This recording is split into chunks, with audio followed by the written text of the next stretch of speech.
Olá, pessoas, tudo bem com vocês? Hoje eu tô aqui com o Josué, que também é Seixas, mas não é meu parente, é só coincidência. A gente vai fazer uma entrevista aqui com ele é jornalista, cobre futebol e outros assuntos, faz matérias tanto no Brasil quanto para fora, a gente já fala sobre isso.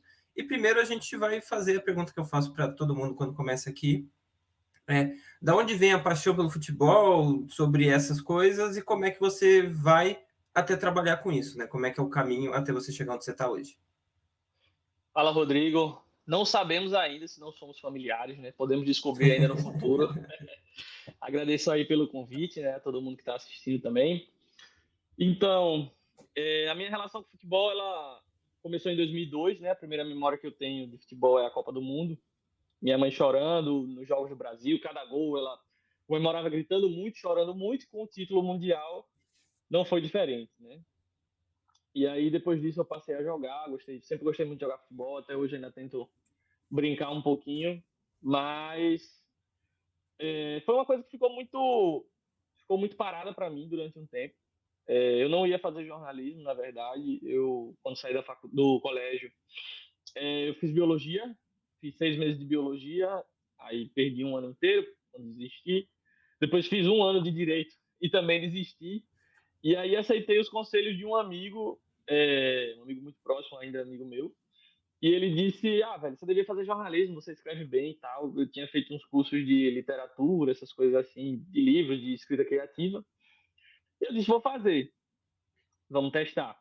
Nessa época, eu comecei a trabalhar na pizzaria, como pizzaiolo, e fazer jornalismo, meu primeiro período de jornalismo.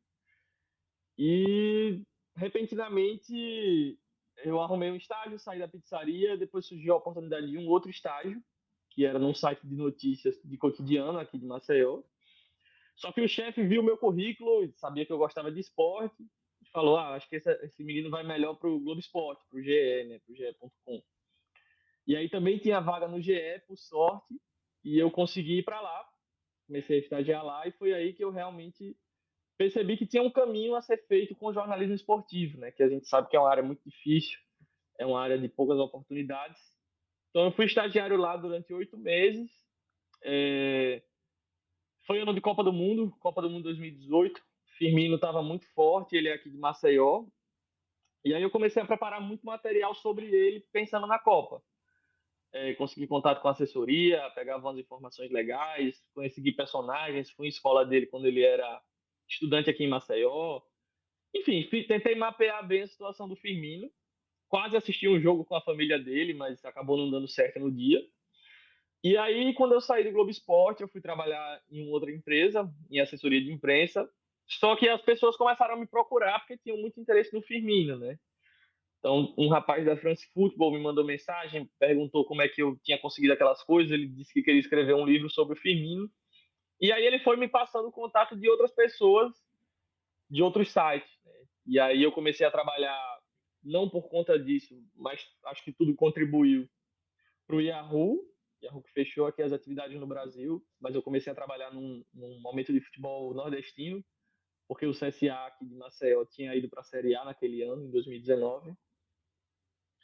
Por conta da ida do CSA, eu também comecei a trabalhar para a Folha de São Paulo, porque foi o CSA e Santos, ou CSA e Palmeiras, o primeiro jogo daquele ano. Não teve transmissão, foi o primeiro do Brasileirão sem transmissão. Então eles precisavam de uma pessoa que estivesse no estádio também. E aí começou a minha jornada nesses dois sites, Folha e Yahoo. Pouco tempo depois, por convite de um amigo, eu entrei no UOL também. Faço matérias em parceria com ele até hoje, Bruno Fernandes. E aí foi tudo fluindo, né? Depois disso, um site que eu sou muito grato, chamado Yellow and Green Football, foi fundado por duas pessoas, dois colegas ingleses e um brasileiro. E aí eu comecei a escrever matérias em inglês. Eles fizeram uma parceria com The Guardian na época. E aí, pronto. E aí foi fluindo do The Guardian, eu consegui alguns contatos, comecei a escrever para o Daily Mail.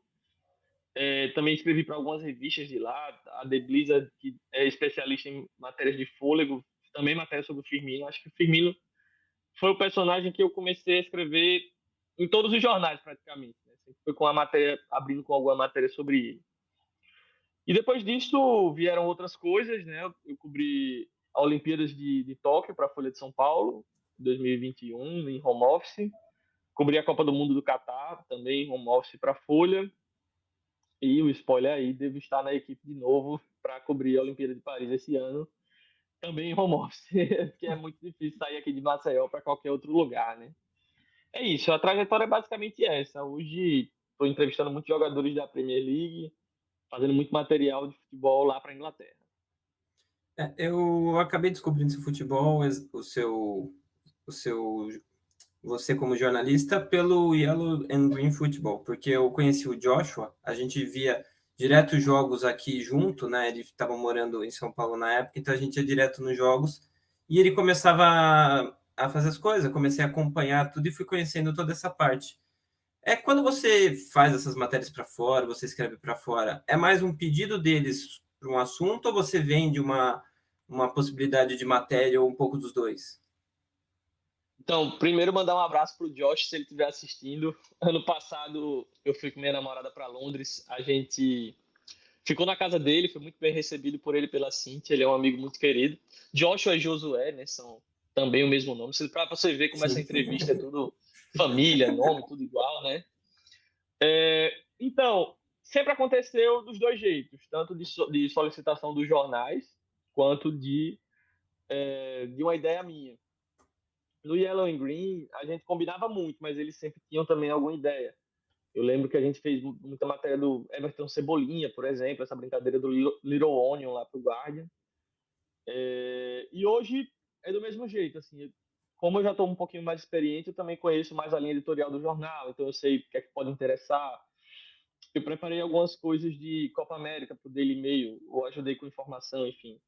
E aí eles me mandam algumas coisas que eles podem querer e eu respondo com outras coisas que eu posso conseguir, né? Geralmente tem essa troca de ideia. Hoje, esse mercado freelancer é muito do repórter sugerir o que vai fazer, né? A não ser que seja um assunto muito factual, assim, muito forte. Mas, geralmente, é uma troca realmente com os editores.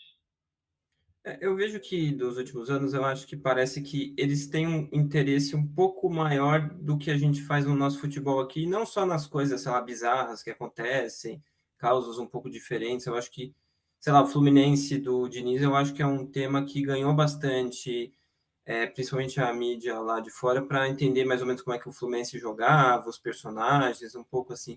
Você acha que está um pouco diferente esse cenário do europeu, principalmente o inglês, que você acaba tendo mais contato em relação ao nosso futebol, não só a seleção brasileira, que acho que sempre teve bastante apelo e interesse, mas também os jogadores e o futebol jogado aqui? Olha, eu acho que eles têm muito interesse nos jogadores que têm relação com eles, né? Então, por exemplo, quando um jogador brasileiro é vendido para a Europa, isso gera um interesse de uma matéria de explicar quem é aquele cara, o que é que ele fez, o que é que não fez. Mas eles demoram um pouco, né? Tipo, vão esperar o jogador ir para lá e tal, tem muito essa questão. No caso do Fluminense, por exemplo, ele falou bastante, a gente falou bastante sobre isso no Mundial, que aí realmente existia um interesse muito grande, provavelmente pegaria o Manchester City, como pegou na final. E aí a gente falou, por exemplo, 5 jogadores do Fluminense para você ficar de olho. Esse tipo de coisa, porque eles não conheciam os 11 caras. Ou quem do Fluminense você já pode ter visto em alguma competição europeia? Marcelo, por exemplo, enfim, Felipe Melo, né? Esses caras todos. Mas o interesse hoje é uma coisa do futebol mesmo, é dos personagens que estão para surgir, né? Eles querem ser os primeiros a mostrar, por exemplo, o Endrick. O Endrick, quando o Endrick se tornou uma realidade, fiz várias matérias sobre ele, né? Essa entrevista, tem uma entrevista com ele muito legal do amistoso, por exemplo, de 3 meses atrás, que ele falou sobre o Bob Charlton no campo, e aí depois eu consegui falar com ele novamente para ele explicar um pouquinho dessa idolatria e tal. Então eles querem muito ser os primeiros a falar sobre essas coisas, né? Hoje, como o Daily Mail é um jornal que tem muitos braços mundialmente, tem, claro, Londres, que é o maior, mas tem nos Estados Unidos, tem na Austrália, existe um interesse muito grande de Copa América, né? Então eles também já fizeram as suas solicitações, mas sempre pensando nesses jogadores que podem fazer algo diferente, né? Que pode chegar na Europa. Quem são os caras da Copa América que podem chegar na Europa? É muito nesse sentido, né? Eu acho que do futebol em si, De analisar, assim, de saber o resultado de um jogo do Flamengo, do jogo do Corinthians, acho que não. Mas o que é que esses times podem até mostrar de sucesso para um time europeu, por esse lado, sim. Ou o caso, por exemplo, do Bahia, como é que um time do Grupo City se comporta no futebol brasileiro. Acho que esse tipo de coisa cabe bem lá. Tanto que o Bahia fez uma parte da pré-temporada esse ano lá, né, em Manchester, né, então acaba tendo essa relação um pouco maior.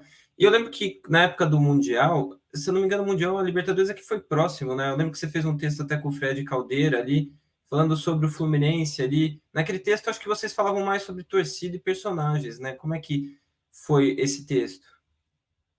Bom, na verdade, esse texto aí, o Daily Mail encomendou dois textos separados, na verdade. Um do Fred, porque o Fred, claro, torcedor do Fluminense, né? Isso aí ele não esconde de ninguém. E aí o Fred fez o relato dele de um jeito, eu acho que mais passional ali, talvez, da coisa da relação dele com o Fluminense.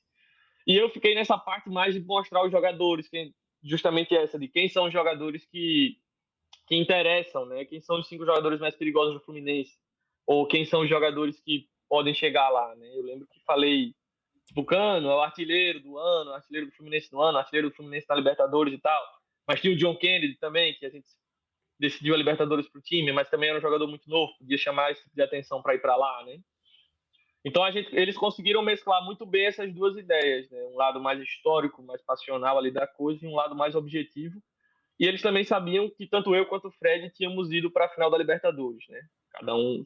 Eu acabei ficando na torcida do Fluminense, na verdade. O Fred, claro, ficou na torcida do Fluminense. Então eles também aproveitaram bem esse contexto que a gente tinha ali, né? Eu estava lá também na final, eu estava numa parte ali também, que era imprensa, mas era meio que junto com a parte dos torcedores também. Afinal, você foi cobrir por algum veículo ou você foi como torcedor mesmo para poder fazer parte desse contexto aí depois? Então, a minha relação com o Fluminense, ela começou um pouco antes, porque eu fui. Uma coisa interessante do Daily Mail, né? No ano passado eles me mandaram para a Ilha de Paquetá, na época que surgiu o escândalo de aposta, né? O Daily Mail foi o jornal que deu a primeira notícia, se não me engano. Então, praticamente no mesmo dia, eles ligaram para mim: rapaz, você pode ir para o Rio de Janeiro? Eu, de que horas? Ele: agora à tarde, já tem o voo aí. Vamos embora, né? Tem que ir e tal. Então, eu pedi para ficar 3 dias lá no Rio, eu acho. Eu queria um dia para ir para a ilha sem fazer muita coisa, um dia para conversar com as pessoas e outro dia para escrever a matéria, né? Acabou não sendo desse jeito, mas enfim. E aí, por sorte, um amigo aqui de Maceió, ele ia para o jogo do Fluminense e Olímpia, pela Libertadores, e eu nunca tinha ido para o Maracanã. E eu falei: ó, velho, eu queria ir, não sei o quê, mas não tem mais ingresso, né? Todos os sócios compraram. Aí ele disse: velho, veja só, a gente tem um ingresso livre aqui. Se uma pessoa não vier, eu lhe dou o ingresso, você assiste com a gente. E aí, no mesmo dia do jogo, se não me engano, ele confirmou que eu podia ir. Comprei uma camisa do Cano, do Germán Cano, que ele queria fazer parte da festa. E fui pro jogo, né? O Fluminense ganhou, o Cano fez o gol da vitória, tal, enfim. E aí, quando chegou a final da Libertadores, que eu vi que seria o Fluminense, uma história que eu tinha começado a ver no ano passado, que eu tinha começado a ver poucos meses antes, eu decidi que iria. Só que iria para tentar cobrir, né? Para tentar dar a minha visão ali daquele título por já ter participado, ter visto um jogo, né? E aí eu consegui, o site que eu trabalho hoje, o Samba Foot, me custeou uma parte da viagem, principalmente a hospedagem e o translado para o Rio de Janeiro. E eu fiz a cobertura para eles, então eu fiz crônicas, eu fiz algumas coisas diferentes, né? Mas assisti o jogo no meio da torcida porque eu não consegui credenciar. Tive que comprar um ingresso, fiquei ali acho que no meio do campo, né? Não fiquei na torcida de nenhum dos dois times, fiquei na torcida mista, que ficou meio dividida para o Boca e meio dividida para o Fluminense. E assisti lá e preparei algumas matérias, né? Até postei alguns vídeos no Instagram, por exemplo, desse dia, que meio que eu saí de casa para ver. O meu objetivo era sair de casa para ver o Fluminense campeão e contar aquela história do meu jeito, né? Da minha visão. Foi muito interessante, porque ano passado eu tive muita sorte com os jogos, né? Eu vi Manchester City United em Londres, em Wembley, a final da Copa da Inglaterra. Esse não estava trabalhando. E depois vi esses 2 jogos no Fluminense, né? Então eu fiquei muito feliz assim com o que aconteceu no meu ano futebolisticamente. Eu Uma outra coisa que eu tava vendo é que você entrevista muito, né? Você acabou de falar, muitas pessoas e quase sempre assim, né? Qual a gente está fazendo aqui e lá. E você, eu sei que hoje, principalmente jogadores de futebol, assim, eles têm caminhos mais complicados no sentido de vários assessores, várias pessoas assim. Mas eu acho que até hoje, até pelo jeito do trabalho que você faz, tudo, os jogadores eles sabem mais ou menos como é que funciona, os assessores também, então acho que acaba ficando um pouco mais fácil. Como é que é essa relação? Como é que você faz essas entrevistas? Você usa sempre nos sites ou depende do assunto? Às vezes é encomendado por algum jornal e você usa isso para fazer entrevista? Eu tenho, assim, já são 5, 6 anos que eu tô nesse mercado, né? Então, os assessores de alguns jogadores não mudam muito, né? E aí, como tem os jornais que eu trabalho, esses jornais têm um peso, acaba que facilita um pouco, né? Acontece, desculpe, por exemplo, vou citar aqui, por exemplo, a entrevista com o Vinícius Júnior. Eu conhecia o assessor, já tinha trocado uma ideia, mas quando eu pensei, pô, vamos fazer ele pro The Guardian e tal, foi muito uma coisa que eu ia tentar, né? Velho, não falei a ninguém, falei com o cara só. Depois eu falei com o assessor, disse, velho, tem chance da gente fazer pro The Guardian, não sei o quê. E aí demorou, né? Demorou um tempo, porque sempre demora para se fazer, se falar com as assessorias, com os empresários, com todo mundo, com o jogador. E aí deu certo. E disso acabou que surgiu uma certa uma amizade, assim, vamos dizer, com o assessor do Vini, a pessoa que sempre me responde, sempre conversa. Hoje é muito difícil de entrevistar o Vini, mas sempre tem, tipo, sempre troca uma ideia. É o mesmo com a assessoria do Hendrick, por exemplo, são caras muito gente boa. Na verdade, eu nunca tive problema com nenhum assessor, todo mundo é muito tranquilo. Agora, da minha parte, eu tenho que entender também que existem essas particularidades dos jogadores, das agendas, de caras que não gostam muito da entrevista, né? Mas tudo isso é contornável, né? Eu acho que eu lembro, tem uma história que eu sempre conto, né, que uns 4, 5 anos atrás, eu estava muito nessa vontade de entrevistar, assim, de tentar entrevistar todo mundo, porque estava sendo muito bom, toda semana eu conseguia uma entrevista. E aí eu mandei mensagem para a assessoria do Cristiano Ronaldo. Rapaz, não tem chance não da gente tentar entrevistar o Cristiano Ronaldo. E o pessoal, muito solícito e tal, conversou um pouquinho, e depois eu disse, sim, mas como é que tá a agenda? Não sei o quê. Sei lá, você me dá uma previsão para daqui a 6 meses, daqui a um ano. Aí a mulher falou, não, Josué, a previsão é para entrevistar o Cristiano Ronaldo daqui a 5 anos, por esse seu pedido. De tanta gente que tinha, né? Aí eu falei, eu devia voltar agora para ela e falar, já deu, né, os 5 anos. Mas é muito isso, você tem que respeitar também os momentos, os caras todos são profissionais, todo mundo está trabalhando. O assessor, às vezes, a gente que está nessa posição de repórter pensa que os caras estão dificultando, mas tem que entender, como você falou, que tem uma engrenagem muito grande, né? Que vai do assessor até o jogador. Então, são muitas pessoas que tem que falar, que tem que autorizar de certa forma. Mas eu tive muita sorte e ainda bem, graças a Deus, eu tenho uma amizade boa com muitos assessores, né? São pessoas que, quando eu não tenho um contato, eles conseguem me ajudar. Quando eu preciso de alguma informação, eles conseguem me passar. Não informação tipo André Hernan, esses caras que fazem muita coisa de mercado, né? Mas uma informação, uma coisa legal, assim, como foi essa coisa do Bob Charlton com o Hendrick, né? Então, esse tipo de coisa é muito interessante, né? Uma coisa que eu percebo é que você não é um cara que trabalha em redação, né?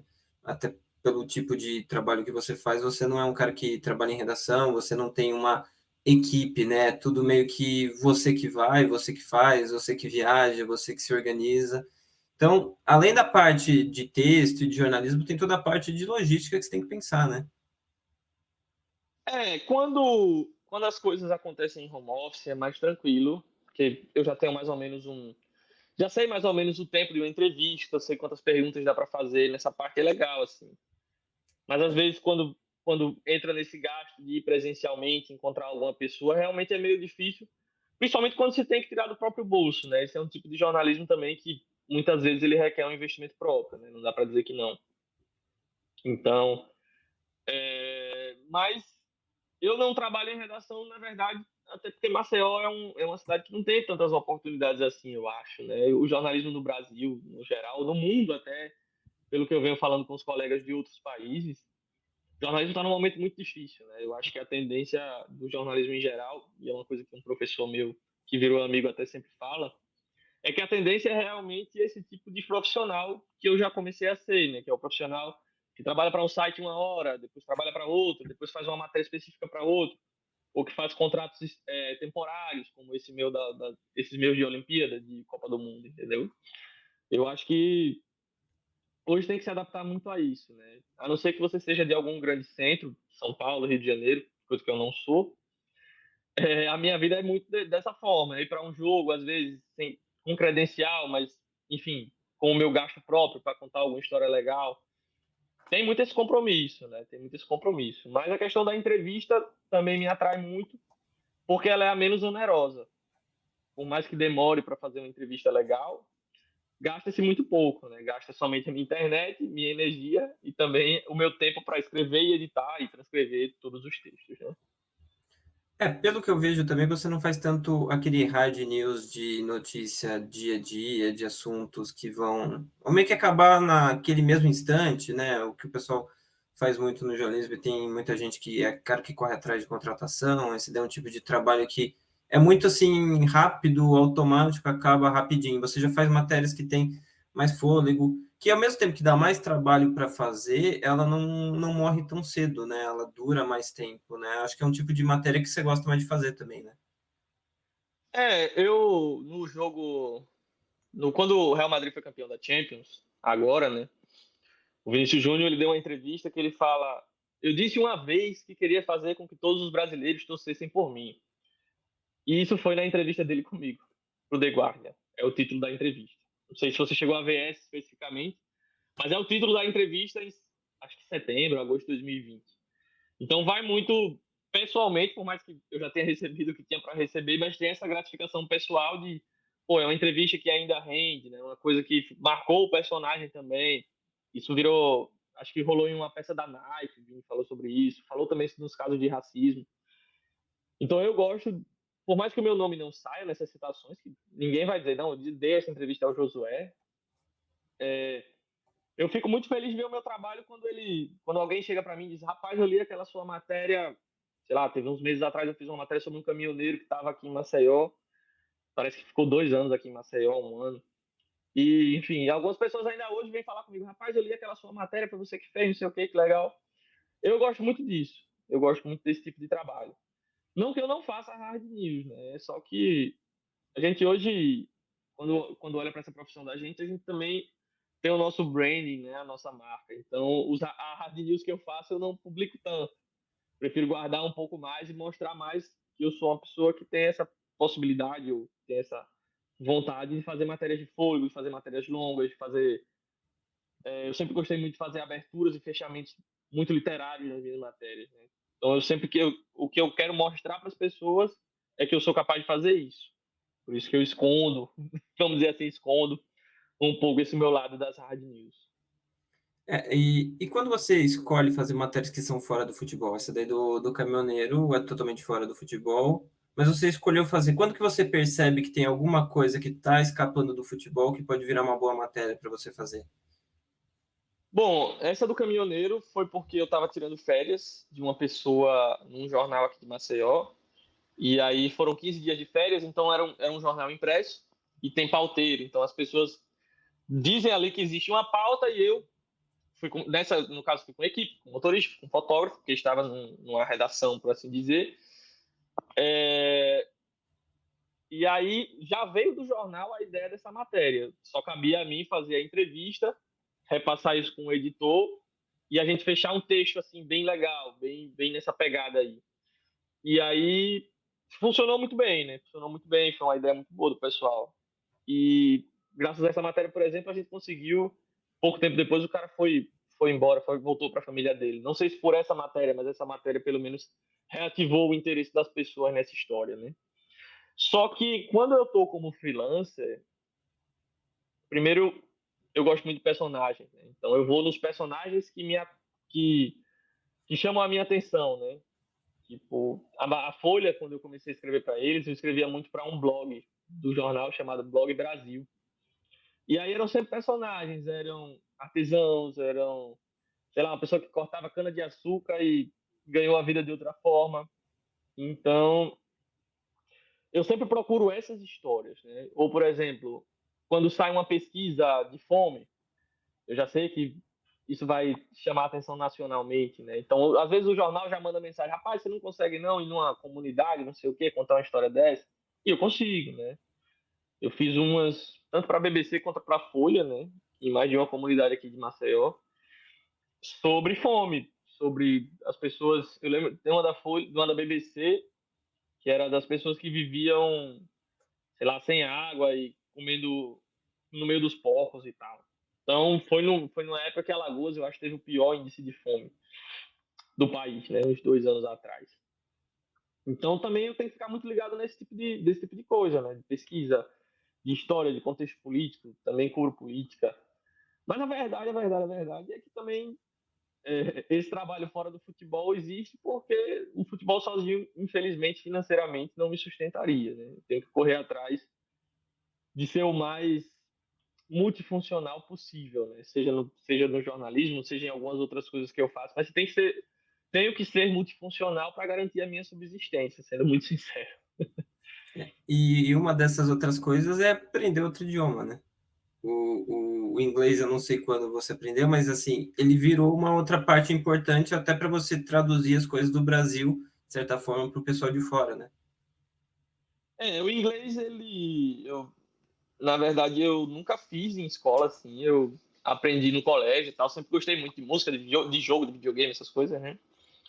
E aí fui aprendendo, quando cheguei no fim do meu ensino médio, eu tirei um certificado de inglês, meu cachorro. Quando eu cheguei no ensino médio, eu tirei um certificado de Cambridge, porque minha família já estava passando por uma certa dificuldade financeira, e eu imaginava é, que podia dar aula de inglês para poder ajudar, né? Então minha mãe fez esse investimento, minha mãe e meu pai, claro, fizeram esse investimento, minha mãe me acompanhou enfim, no processo. E quando eu tirei esse certificado, eu não consegui fazer nada com inglês. Então eu tinha 17 anos e eu ficava, poxa, velho, dei esse gasto tão grande para minha família, né? E não consegui dar retorno algum. Será que eu nunca vou usar inglês?